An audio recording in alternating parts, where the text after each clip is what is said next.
Exodus chapter 20. Good to see folks this morning, bright and early, ready for church. I don't know why. I think it's our flesh, because it's hard to get out of bed in the wintertime when you're all nice and warm and it's cold out. And it's hard to get out of bed in the summertime when it's all hot outside and nice and cool in your bed. So it's just tough, right? But good to see folks. Andrew, right? So Andrew's visiting here today, and so Andrew, and so he was recommended my brother Chris. What's his last name again? Yeah, Chris Barron. So from camp, I forgot to mention. I pray for Hope and Melissa. They've been staffing at camp for the whole month, and so they're getting ready to come back next Friday. We'll be picking up Saturday, and so we haven't seen two of our kids for like 3 weeks, and it's getting tough.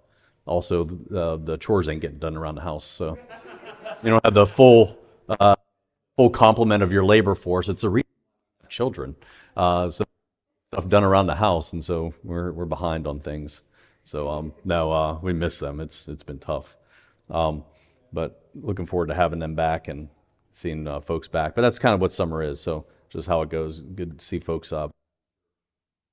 So I want to talk about something that's a little bit, and I don't have handouts. Actually, I do have handouts. They're on my printer at home. So and they haven't been cut yet, but they're right there. I know exactly where they're at. But this is somewhat controversial, if you will. And scandalous, controversial, something that we don't think about and that we don't consider the value of until we get to the place that we need it. And dare say there's something about the Christian life that we get wrong in thinking that we feel guilty sometimes for doing certain things that aren't wrong. So what I mean by that is Brother Kevin and I were talking this morning, and we're talking about just prayer and different things. And I don't know about you, but does anybody feel like they have a fully satisfied prayer life? Like, do you feel like you can't pray anymore? You can't spend any more time with God? I mean, your walk with God is so strong that He actually kicks you out of spending time with Him.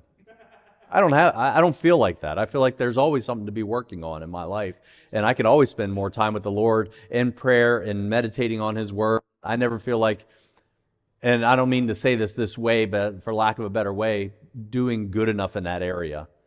Now, that's not the word for word literal approach. It's not the best way to look at it, but I know that it can get on you if you allow it, thinking that you're not doing enough and all that kind of thing. And that's not the best way to spend time unless you know the conviction of the Holy Spirit saying, "Hey, you're not spending any time with me," and you know the difference between conviction of the Holy Spirit and really spend time with the Lord, or I wish I could spend more time with Him, and really sometimes that's what it comes down to. But I want to talk this morning in this theme that we've been studying for the last few weeks, Stewarding Life, and just how to use and prioritize all that God has given us for His glory. And the thing I want to talk about today is rest. It's like a four-letter word that almost feels wrong when you say it.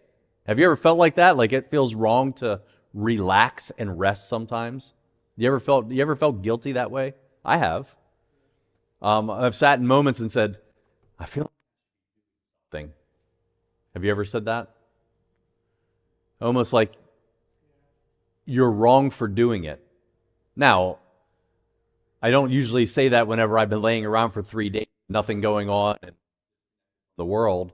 It usually comes at a point where I'm exhausted, tired, have a brief moment of grace to sit down and almost feel like my body's been going and going and going, my mind has been going and going and going, and when I have finally time to sit down, almost feel like it's wrong. Anybody ever been like that? Okay, like 3 of you. All right, so this is for the rest of us, and I'll show you this in Scripture, and we're going to look at this, and we'll talk about 2 different kinds of rest. There's probably more, but I focused on 2 of them here this morning. I would say rest is one of the non-optional places where we need margin in our life to schedule into our life. You have to schedule rest. And I'll explain what I mean by that here, but I believe you have to schedule time where you're just going to relax. And that's not a wrong thing to do. This is controversial. I can see some of you like not sure how to take some of this. But when I say rest, I'm talking about in the form of sleep and recreation. Sleep's not a bad word. Sleep is good. You need sleep. Resting for replenishment is actually a very significant part of your health, so that we have the strength that we need to be able to serve God. I don't apologize for using a little bit of July and some of August to rest in some areas when we've been going very hard since January, it feels like. Miss Arlene, I think she said once she was falling asleep standing up. Okay, that's a real thing. I've done that too. It's a scary thing. But and it's not our intent to be busy for the sake of being busy, but also I would say we should be intentional about taking rest for the sake of rest. And so I'll talk number one about physical rest, just the physical nature of rest. And so you think about what rest is and physical rest, it's actually a command from God. It's something that He established in there. Now, we don't think of rest as along the same lines as one of the 10 commandments, but it actually is one of the 150-something commandments in the Bible. In fact, verse 8. Am I cutting out a lot? I feel like I'm cutting out. Okay. Find out what's going on here in a second.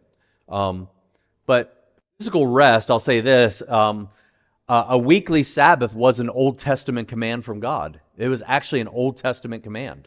Now, I think honoring the Sabbath was something that God's people did out of obedience, but I'm not sure whether they understood it or not. Like, I don't think we understand the biblical purpose that God established for rest all the time either. Otherwise, why would we feel guilty about rest? But look at Exodus 20 and verse 8. Remember the Sabbath day to keep it holy. 6 days shalt thou labor and do all thy work. But the seventh day is the Sabbath of who? Of the Lord thy God. In it thou shalt not do any work. I like that. Thou nor thy son. Not sure I like that as much. Nor thy daughter. Definitely don't like that as much. Thy manservant, nor thy maidservant, nor thy cattle, nor thy stranger. 6 days the Lord made heaven and earth, the sea that in them is, and rested the seventh day. Wherefore the Sabbath day and hallowed it. Physical rest here, it was something that God commanded and established here, but the day of rest was God's gift. He actually designed it for our benefit. He designed it. Just like He designed you and I, just like He created us, just like He created the heavens and earth, just like He created the cattle and the fish of the sea and all the creeping things upon the earth, He created rest. But we don't see it the same way, right? We talk about God's creation and talking about the science of His creation and be able to speak about those things and the wonder of it all, but we rarely speak in the same vein about rest. Go to Mark chapter 2 with me. Mark chapter 2.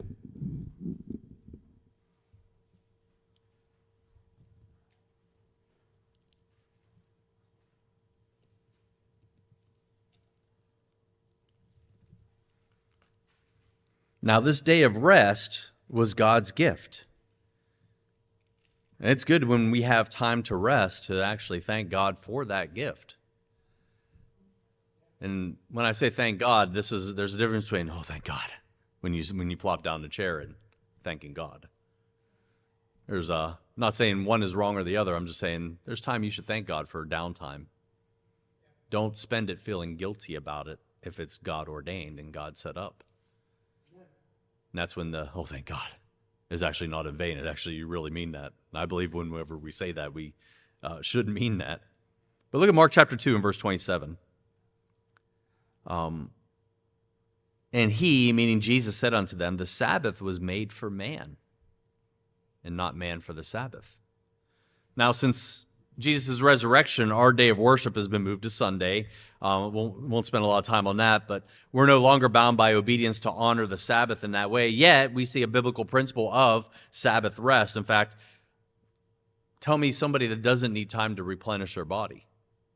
Tell me somebody that doesn't need time to use that time to acknowledge their dependence on God. Sometimes that time of rest is a good time just to spend time with the Lord. I think there's such thing as mental rest. There's times in a week where I'm studying and working, different things like that, and I said, you know what, I need to get out and get away. Usually Thursday night for me, in a lot of ways, is my time to rest. I try not to do any ministry-related activities. Like last Thursday, last Thursday, I went and played pickleball with, destroying some of the young people's dreams and aspirations out on the pickleball court on Thursday nights.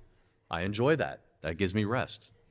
But just something to break out of that. I think you can burn out on anything. You can try to do something that's good in a very wrong way and actually hurt yourself in the long term. And so rest is a good thing. And you have to plan for it in some regards. Saturday night used to be a lot of times before becoming a pastor where our family, it'd be more of a relaxing night. That schedule's a little bit different for us now, but we've been planning a vacation for October coming up that we haven't been on a family vacation for an extended amount of time in a couple years. I don't feel guilty one bit about not being here, and you shouldn't either when you go on vacation. You should have rest. We need that. Now, we don't rest because our work is done. We rest because God commanded it and created us to have a need for it. So when we often view sufficient rest as a possibility only after our work is completed. If completing our to-do list is a prerequisite for Sabbath rest, guess what? You will never, ever rest. Anybody complete their to-do list and never have another thing added to it? It's the bane of my existence, whether I make the list mentally or physically. It's the bane of my existence. There's always something to do. And if there's not something to do, it's because you haven't created something to do. I mean, we're people that love to be able to get things done and knock things off a list, and there's some feeling of accomplishment. But Sabbath rest wasn't created so that we could complete our to-do list and claim victory over that. Because we'll never get those things done. You guys are quiet on me. You're making me nervous. I'm like, what is this new doctrine he's speaking of? Let me say it like this. A sacrificial life will always be unfinished. When you're living for others and living for the Lord, it's never going to feel finished until you go to be with the Lord. The to-do list will never be complete it never will be until we stand before our Lord to give an account of how we have stewarded our lives that we feel like we are done. Go to Mark chapter 6 with me. The Bible even talks a little bit and gives us insight about the strenuous schedule of Christ. I don't know about you, but the last 3 years on earth for Christ were pretty strenuous. All that he did and all that he was able to accomplish in his ministry, the last 3 years of his life, I don't think any of us would want that kind of schedule, with that kind of burden, and those kind of challenges, and that kind of pressure, with the magnitude of what he was doing. I don't think any of us could handle it like him. In fact, I know it. That's why there's only one of him. Look at Matthew chapter 6 and verse 31. And he said to them, "Come ye yourselves apart into a desert place." Notice one S, not two. He's not talking about having dessert as a way to enjoy the spoils of a good day. He's talking about getting away for a little while. A desert place. And rest a while. For there were many coming and going, and they had no leisure so much as to eat. And they departed into a desert place by ship, what? There's times they got away from God. I think I've said before, part of what I use July and August, there's going to be a time where I'm going to just get away and really just pray towards the new year. New Year's January, 5 months away. And to me, I'm like, 5 months, the clock is ticking. 5 months goes fast. If 7 months feels fast, we're in July already, coming at the end, 5 months is going to come really quick too. But I've already been praying towards the new year, and just there's a time where I'm going to take a little bit of time away just to get my heart prepared and really seek the Lord about everything, not just a theme. To me, a theme is one part of it, but much more of what God wants. And I've said it over and over again, it's amazing how far in advance things God impressed upon my heart to do, and how relevant and impactful they are in the moment of what's going on around us. That only comes from the Lord. If we could all sit down together and say, what are we going to talk about? What can we address? What can we do? How can it be made so that it is impactful in the most needy time of the year? We couldn't orchestrate these things, from songs to messages to activities to anything else that could get planned. We couldn't do that. God brings all that together. But I believe that God gives us opportunity, and we need to take the opportunity to get away to be able to do those things. And I think in any area of life, though one may not be a pastor or anything like that, there's times where you should get away and say, Lord, what do you have planned for me? What can I do to get my heart ready? Some of you are teachers, homeschool, Christian school educators. You ought to get away and plan and just take rest and just work and put together something. Some of you ought to take a couple days off just only to do a thing that you cannot do any other time unless you took it off to do. And it will help you along the way. Part of that's rest. The larger context of Matthew chapter 6 reveals no sooner had Jesus gotten to the desert that he was sought out again by the multitude. In fact, look at verse 46 in Mark chapter 6. He was still gracious to give himself to them. But he still made time for rest. Look at Mark 6:46. And when he had sent them away, he departed in a mountain to pray. So he got away with everybody. People sought him out and found him. He still ministered to them, and yet he still got away. Isn't it amazing how we can, in our lives, we'll make excuses? Well, I did, but then something happened, and it does. And it's okay. Sometimes it's okay to not answer the phone. Sometimes it's okay to answer the phone. But he still found time to seek that rest. You think the society that we live in, and this world that goes on, and I'd say even more of us as Americans, I think this is more prevalent in America than maybe some other countries. In an overloaded society, rest never just happens. Like, oh, I tripped and rested today. It doesn't come out like that. It doesn't work like that for us.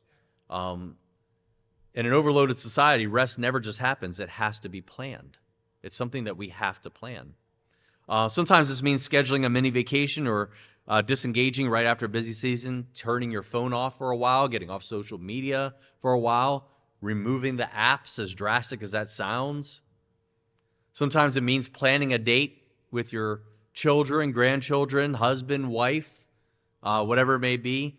Friend, whatever forms of rest you schedule, don't neglect the most basic form, and that's sleep. I think I was talking to Zane about sleep this morning. Was that you, Zane? We were just talking about sleep, and I went to bed on a Friday, and I was so proud of myself, like so well pleased, I should say. 9 p.m. I got in bed. That's like unheard of for me. Some of you don't even know what 9 p.m. means. But I went to bed at 9 p.m. I woke up at 2:30 ready to go. Like my day, got my 5.5. Let's go ahead and do this thing. But I was like, my mind, I was studying and my mind just couldn't take any more. And I don't like falling asleep at my desk.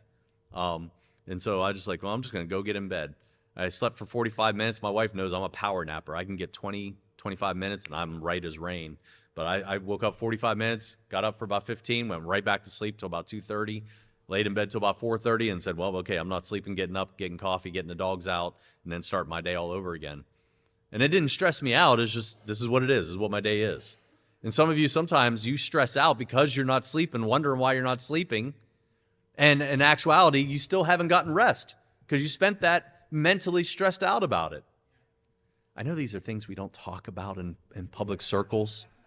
Okay, but we have to get to a place we can talk about these things. These things affect our spirit as much as anything else. If your physical is impacted, your spirit's impacted. Okay, I know we want to talk about John 3:16 and all that, and we do, but these are things that are necessary to talk about in our lives that I'd say are not common things to speak about. I would say there's some factual information. Science has actually shown, and this isn't anything groundbreaking, but there's three benefits of sleep when you get down to it. One, it boosts the immune system. Usually my immune system wreaks havoc on me when I'm not sleeping well. It lowers cortisol levels, which actually provides benefit to your health whenever your cortisol levels are high, but then also, when it's low, and then also your brain function. Anybody have brain fog because you didn't get a good night's sleep? I don't like that. And I mean, I remember there's times they're so wore out. I was going to get 4 espresso shots, not like cappuccinos, not like, 4 shots of espresso straight. If they had an IV, I'd have taken it that day and just pounded that in and then did it again 3 hours later, just because I was just there's times in your life in that. But sleep, there's no better actual function of rest, and God created the ability to sleep. God caused a rest to fall upon man. He did that so that he could do a work in man. Sleep is actually a good thing. If you have trouble unwinding before sleep, maybe plan to do something that relaxes your muscles and mind. If you can't sleep because you're on your phone, get off your phone. I'm not against phones. I'm on my phone right before bed, but I ask my wife, I fall asleep 5 minutes. I turn my phone off in 5 minutes. And 15 minutes at the most sometimes. It's a contentious issue in my house how easy I go to sleep. She has, I would not say godly envy, but she's jelly. She's very jealous about this thing. She'll lay in bed for hours. I'm out like a light. What was it the other night? We had somebody's car alarm was going off. How did that affect me? Not at all. Don't even bother me one bit. I love the city. I grew up in barracks as an 18-year-old. I've had way worse sounds than that outside my barracks and stuff when I was in the military. I could sleep under anything. I've slept under sirens of attack in Saudi Arabia at times. Slept right through it. I was so tired one time I actually fell asleep in a cockpit of a jet airplane. And just passed out, supposed to be checking something else. Probably somebody got fried from the radar when I was out there checking it, but I was out like a light. And I've seen Malachi. I've seen Malachi. Malachi, you let him sit down for any inordinate amount of time that's not during a church service, out. Khalil, out. Same thing. There's a switch in their body that when they sit down or lay down, they're done. Be jealous. Go to Psalm 127. What I'm saying here is don't shortchange rest. Don't shortchange it and don't dismiss it. It is necessary. And it is necessary because it'll help you physically, but it helps you spiritually when you're rested. When you have your full capacity, stay off the video games late at night.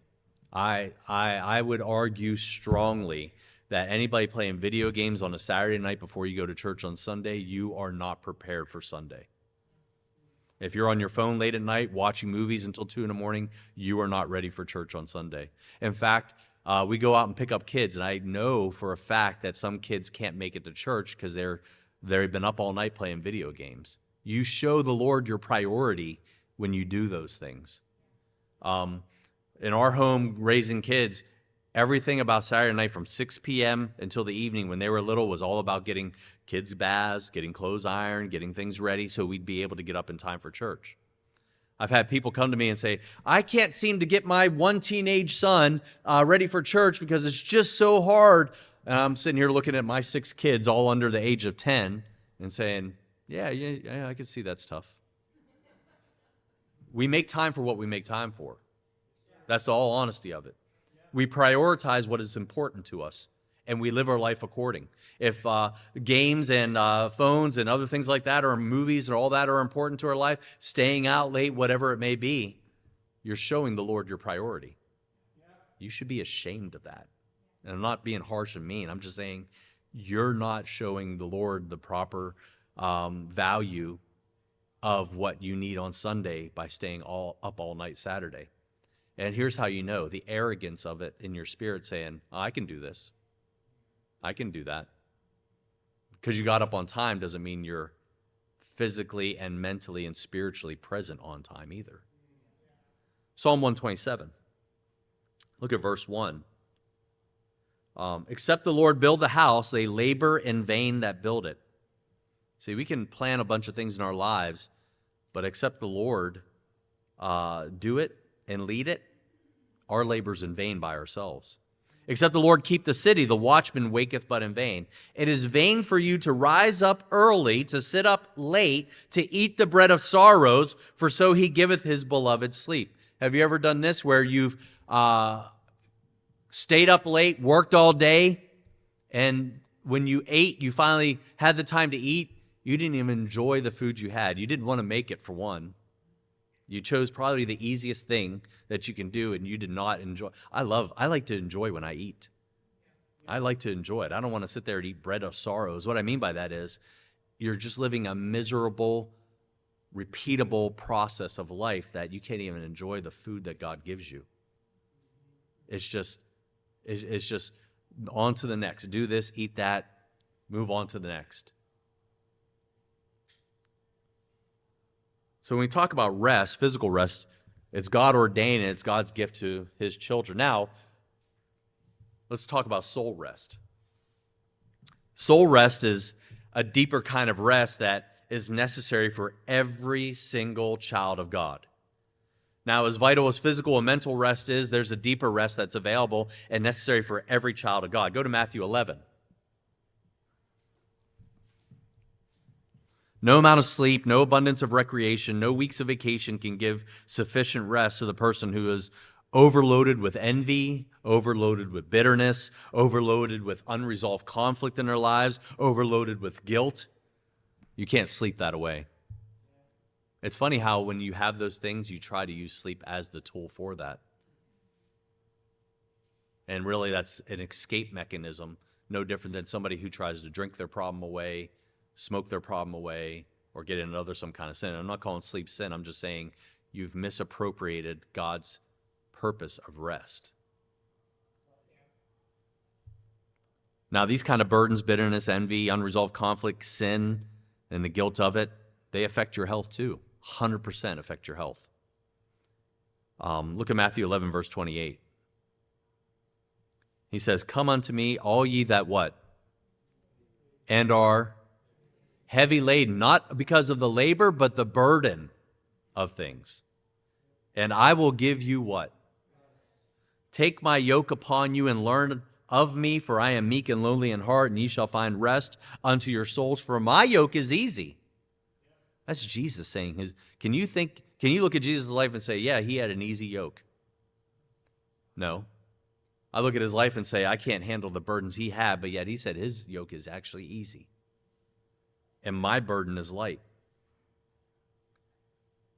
Number 2, I'd say surrender to Christ if you want that kind of rest. Surrender to Christ if you want that kind of rest. If you want soul rest, if you're tired of being driven by the taskmaster of pride, of arrogance, of envy, of bitterness, you need to give that up to the Lord. You need to repent of any hidden sins holding you in the prison of guilt and put your trust in the forgiveness that Christ offers. Lay aside envy and bitterness and extend forgiveness to others. You wonder why you don't have rest. It's maybe because you haven't forgiven somebody that's hurt you and forgiven them in the Lord, and that's why you can't rest. And here's how it drives you crazy. You know that they're resting somewhere else probably. But you're in that prison, you're in that stress, you're in that burden, and you haven't forgiven them, and that's why you don't have rest. And he says, take his yoke. Now, I'll say this. I remember, anybody have get a car or have access to a car as a teenager or a young adult? Parents' car or something like that, or even your own. Who had their own car? I never had my own car until I got out on my own.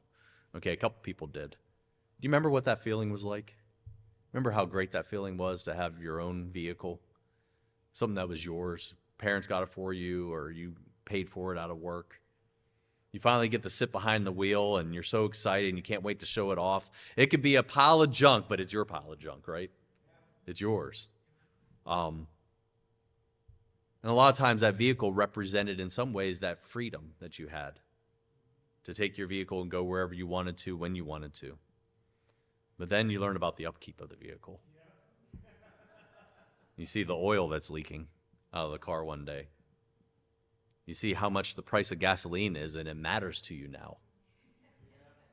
I love how some of my kids, they don't realize how much gas prices are, and they don't know why dad goes a mile the other way to go get gas when the gas station's right around the corner. Over 10 cents a difference in a gallon. Now, suddenly driving that car isn't quite as exciting when you think about emissions testing, registration, insurance. Car's looking a little bit less beautiful now, isn't it? You know, owning a car is more attractive than maintaining a car, but our health is a lot like that first vehicle. We can't keep running forever without fuel maintenance, and though we can do it for a season, we may be able to continue on the fumes of adrenaline and things like that in our life, but eventually we're going to wear ourselves down. And you're going to start feeling very down about life, even to the point that you'll neglect your health because of the high level of wear you've put on yourself. Think about high school or college students purchasing fuel and oil, investing in regular maintenance. That would be very costly, but it's far less expensive than purchasing a new vehicle. You could not, you'd have to give me a new vehicle for me to go out and get one. There's no way to go out and pay for a new vehicle. You drive that off the lot, 15% down off the value of that vehicle right off the bat before you even pay the first car note. In a lot of ways, maintaining your health is a lot better than trying to get a new body, because you're not going to get a new one.